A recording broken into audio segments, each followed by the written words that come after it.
Le pouvoir de la conscience, chapitre 22, la persistance. Et je vous dis, demandez et il vous sera donné. Cherchez et vous trouverez. Frappez et il vous sera ouvert. Luc 11, 5 à 9.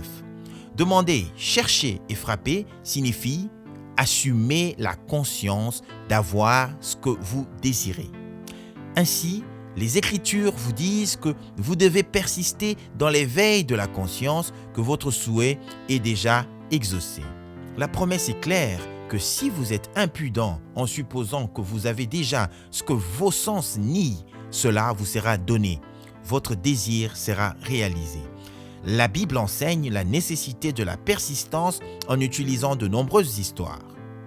Quand Jacob chercha une bénédiction de la part de l'ange avec lequel il luttait, il dit « Je ne te laisserai pas partir si tu ne me bénis pas. » Genèse 32, 26.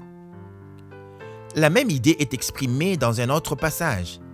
Et il leur dit cette parabole que les hommes devaient toujours prier et ne pas s'évanouir, en disant « Il y avait dans une ville un juge qui ne craignait pas Dieu, qui n'avait aucune considération pour les hommes ni pour une veuve dans cette ville. Et elle vint à lui en lui demandant « Venge-moi de mon adversaire. » Il refusa dans un premier temps, mais ensuite il se dit en lui-même « Bien que je ne crains pas Dieu ni aucun homme, cette veuve me dérange. Je la vengerai de peur qu'elle ne me fatigue par son arrivée continuelle. » Luc 18, 1 à 5. La vérité fondamentale qui sous-tend chacune de ces histoires est que le désir découle de la conscience de l'accomplissement ultime et que la persistance à maintenir la conscience du désir déjà réalisé aboutit à sa réalisation. Il ne suffit pas de se sentir dans l'état de la prière exaucée. Vous devez persister dans cet état. Telle est la raison de l'injonction « L'homme doit toujours prier et ne pas se vanir ».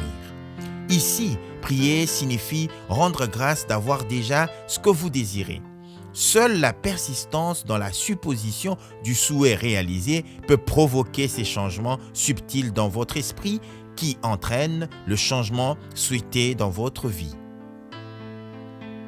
Peu importe qu'il s'agisse d'anges ou de juges réticents, tous doivent répondre en harmonie avec votre hypothèse persistante.